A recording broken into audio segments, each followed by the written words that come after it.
Et bonjour à tous, bienvenue dans cette nouvelle vidéo. On se retrouve ce début du mois de septembre pour voir ensemble tout plein de semis qu'on va pouvoir réaliser en pleine terre. Dans une précédente vidéo, je vous avais montré des solutions à partir de mini-mottes que vous pouvez trouver en jardinerie chez des producteurs. Et donc là, on va voir ensemble qu'il est aussi largement temps de faire tout plein de semis, toujours pour espérer relancer son potager, avoir des cultures cet automne, cet hiver, des cultures qui adorent la météo de mi-saison. Et ici, ça y est, il commence à faire moins chaud, un peu plus humide, donc c'est idéal pour lancer tous ces semis. Donc on voit ça ensemble dans cette nouvelle vidéo.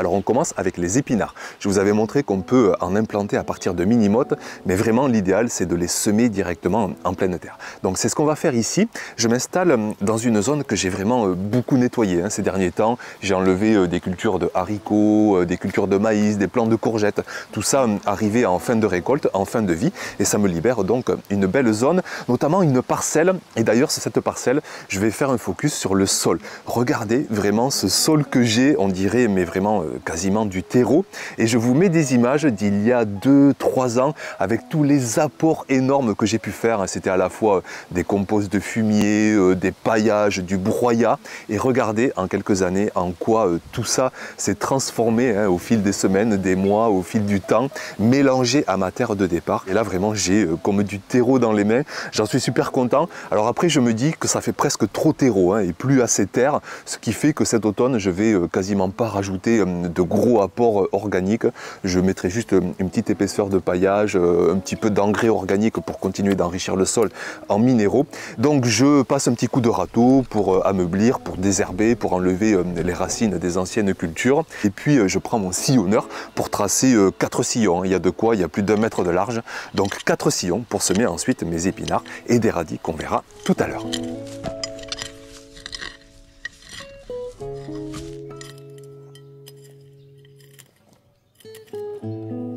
Alors je sème la variété Géant d'hiver, c'est une variété assez classique mais qui donne vraiment d'excellents résultats. On peut la semer en septembre, on peut même la semer encore au mois d'octobre. Et puis niveau densité, je vais mettre une graine tous les 2-3 cm. Moi c'est comme ça que j'ai vraiment de bons résultats. C'est pas les feuilles les plus grosses parce que sinon il faudrait avoir des plants uniquement tous les 10-15 cm. Mais en ayant des plants d'épinards tous les 2-3 cm, ça fait vraiment une forêt vraiment bien dense de feuilles d'épinards et qui sont quand même assez costauds, des feuilles largement de la taille de ma main, et comme ça vraiment on a de belles récoltes. Donc voyez par chez vous, soit tous les 2-3 cm, soit tous les 10-15 cm, mais attention, vous allez avoir des plants qui risquent de se faire grignoter, des graines qui risquent de ne pas germer, donc semez quand même assez densément. Moi je vous conseille vraiment tous les 2-3 cm pour espérer avoir les meilleurs résultats.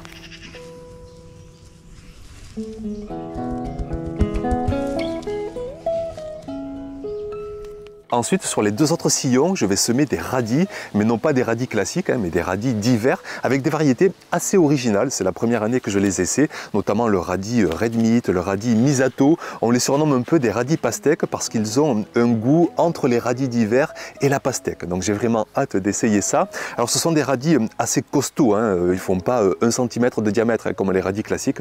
Là, on est vraiment sur des bons gros radis, et c'est pourquoi je vais semer quand même assez densément, tous les 2-3 cm. Mais si tout germe, je vais éclaircir et ne laisser qu'un radis tous les 10-12 cm, que chacun ait bien de la place pour bien se développer, faire vraiment des beaux calibres et espérer des belles récoltes. Et puis en dernière variété, je vais aussi semer une variété un peu plus classique de radis d'hiver, c'est les radis violets de Gournay. Et pour ces radis, pareil, on espère vraiment de beaux calibres en laissant qu'un plant tous les 10-12 cm.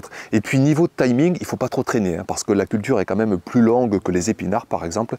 Pour bien se développer, il ne faut pas non plus qu'il fasse trop chaud. Donc moi je trouve que début septembre, notamment sous les climats doux, c'est parfait pour les semer. Mais ne traînez pas trop parce que à partir de mi-fin septembre, ça commence à être trop tard. Donc en avant pour ces semis de radis, puis on espère donc les récolter d'ici 2 mois, 3 mois et durant tout l'hiver à venir.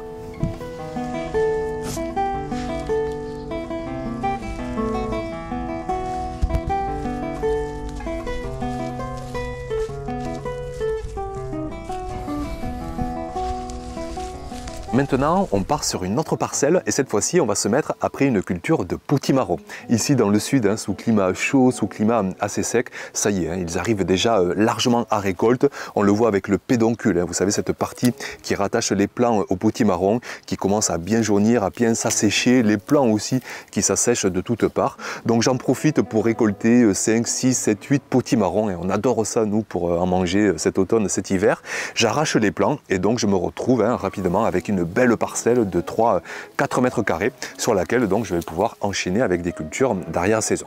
Donc comme à l'habitude, je prends un petit temps, une bonne attention pour préparer ma surface à semer. Je prends mon râteau, je dépaille, j'en profite pour passer le râteau sur les 2-3 premiers centimètres de sol, bien ameublir. C'est l'occasion là aussi de regarder la terre d'un peu plus près. Alors ça fait un peu moins de terreau que sur l'autre parcelle parce que ici j'ai apporté moins de matière organique, mais quand même on voit le résultat de tous ces apports, de toutes ces années et ces années et ces années à apporter du compost, des paillages, et on ressent vraiment une belle terre.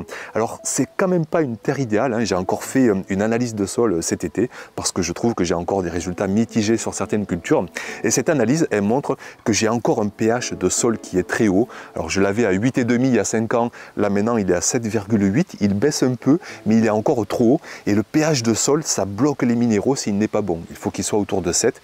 Et moi ici il est haut parce que j'ai beaucoup de calcaire dans mon sol. Ça c'est ma roche de départ dans le sud qui est très calcaire, et ça explique pourquoi quand je fais des apports organiques, eh bien les minéraux ne se libèrent pas aussi facilement, pardon.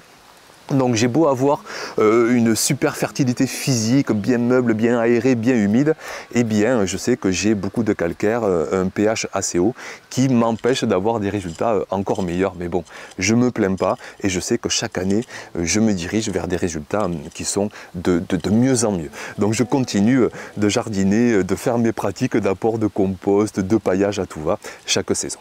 Donc pour revenir à ces semis, je prépare donc mon lit de semences, ma terre sur les premiers centimètres, et j'ouvre 4-5 sillons, et cette fois-ci on va y semer des navets et des choux chinois.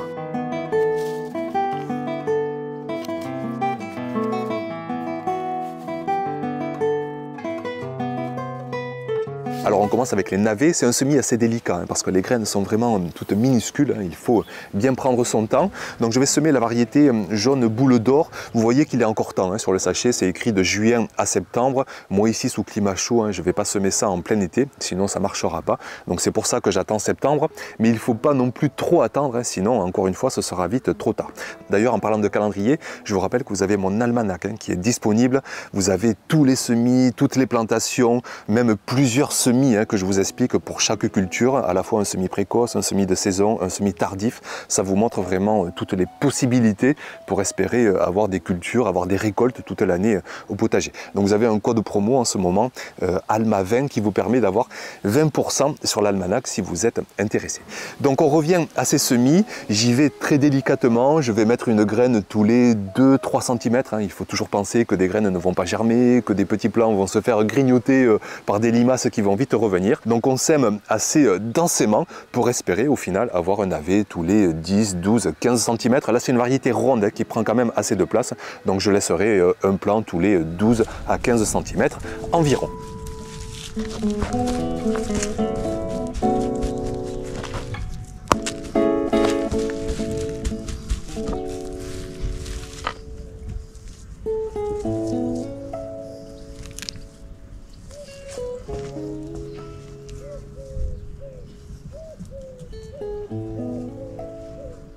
Et puis toujours sur cette parcelle, sur les 2 derniers sillons, je vais semer tout ce qui est les choux chinois. Vous savez, tout ce qui est petsai, pak choy, king choy, des choux qu'on adore consommer crus, râpés ou juste sautés dans des wok pour des plats notamment de cuisine chinoise. C'est vraiment un régal. Alors on peut les semer encore début septembre, mais il ne faut pas traîner parce qu'il faut bien 7, 8, 9, 10 semaines pour espérer avoir ces beaux choux.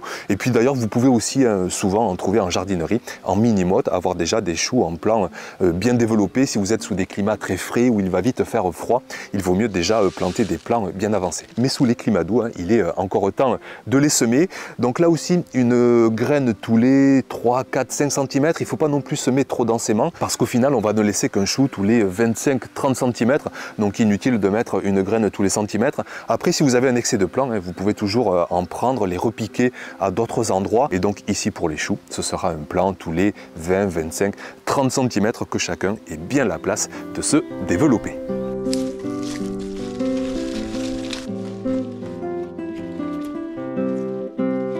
Après, je vous montre encore une autre parcelle. Alors là aussi, il y avait une culture de potimarron. Comme d'habitude, je les récolte, je fais le ménage. Et cette fois-ci, je vais y semer des radis. Alors non pas d'hiver, mais des radis classiques. De les semer là, début septembre, le sol est encore bien chaud. Ils vont ils vont germer très vite et ça me permettra d'avoir des beaux radis à croquer d'ici 3-4 semaines. Donc je vous laisse les images. Je vous montre juste avant cette terre. Là aussi, je vous mets quelques images d'il y a 2, 3, 4 ans où j'avais apporté des brouettes et des brouettes, pour ne pas dire des remorques, à la fois de compost, de paillage. Et regardez là aussi cette belle terre que j'ai maintenant au final. Donc je vous laisse quelques secondes avec ces images de radis jaunes que j'espère donc récolter très rapidement d'ici 3 à 4 semaines.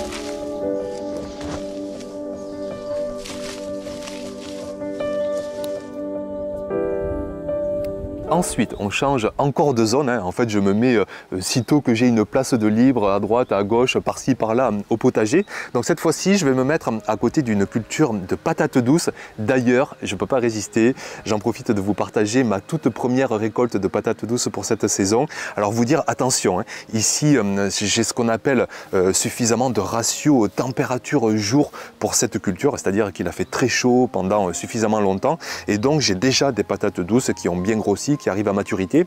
Mais si chez vous, il a fait moins chaud cet été, vous attendez tout le mois de septembre, même une bonne partie du mois d'octobre, avant de les récolter.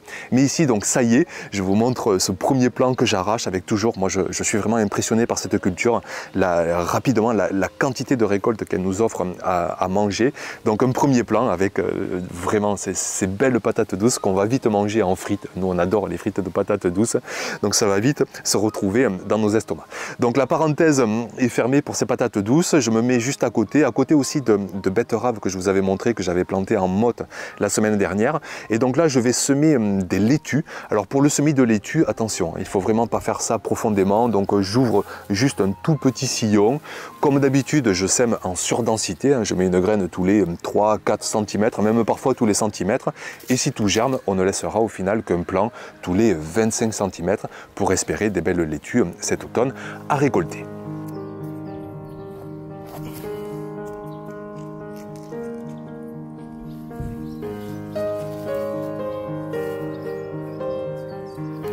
Pour continuer avec le semis de laitue, j'en ai fait aussi c'était pas plus tard que hier. Je l'ai fait après une culture de concombre, un plant là aussi qui est arrivé en fin de vie cet été.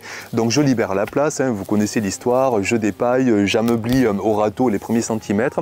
Et donc là, toujours pareil, je trace plusieurs sillons espacés de 20-25 cm. Il faut bien ça entre chaque ligne de laitue. Et je mets mes petites graines de laitue tous les 4-5 cm.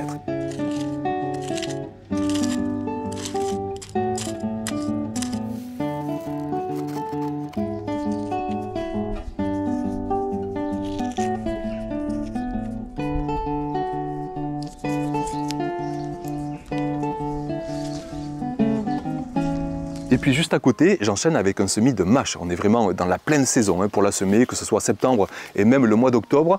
Donc là aussi, je trace un sillon. Et niveau densité, pour la mâche, on peut mettre une graine tous les centimètres. On peut même mettre 3 graines en poquet et espacer ces poquets de 7-8 cm.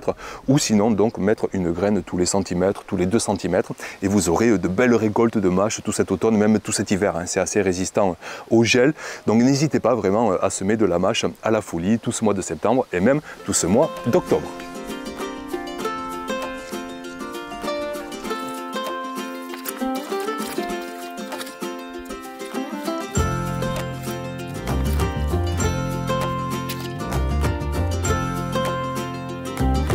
Et puis pour finir, je vous montre un dernier semis avec une culture qui est devenue célèbre maintenant, la culture de la salade asiatique. C'est vrai que franchement, nous on s'en régale, que ce soit au printemps ou à l'automne. Alors la salade asiatique, c'est tout ce qui est des choux chinois, de la moutarde, qu'on va vraiment récolter mais en jeunes pousses. On va semer très densément. Alors ici, j'ai pas encore beaucoup de place, donc je vais juste semer le long d'une ligne. Je me mets en fait au pied de poivrons, d'aubergines que je laisse parce que j'ai pas encore fini les récoltes sur ces plants, et je trace donc un gros sillon de 3 à 4 mètres de longueur et je sème. Alors ce sont des toutes petites graines, on va les semer tous les centimètres idéalement, et donc d'ici, ça va aller très vite, d'ici 4-5 semaines, on aura des petites pousses que je vais couper au fil du temps, au fil des semaines qui passent, et chaque fois ça laissera la place pour d'autres pousses de se développer, et donc on pourra en récolter durant plusieurs semaines. Donc salade asiatique, on peut quasiment la semer toute l'année, après ça dépend de vos climats. Moi ici il fait trop chaud pour cette culture tout l'été, donc j'en sème essentiellement au printemps et donc à l'automne. Donc voilà pour cette dernière vidéo. Je vous rappelle que vous pouvez retrouver toutes les graines que vous voyez au fil de la saison sur le site de mon partenaire, labonnegraine.com. Vous y retrouvez à la fois mes variétés coup de cœur, mes variétés à laisser cette saison 2024. Vous avez en plus un code promo, LBGPO1C, pour avoir 10% de promo sur votre première commande. Alors si vous avez besoin de graines, vraiment, vous pouvez y aller les yeux fermés. Merci beaucoup pour votre attention et puis on se retrouve très vite, bien sûr, pour de prochaines vidéos. À bientôt. Ciao.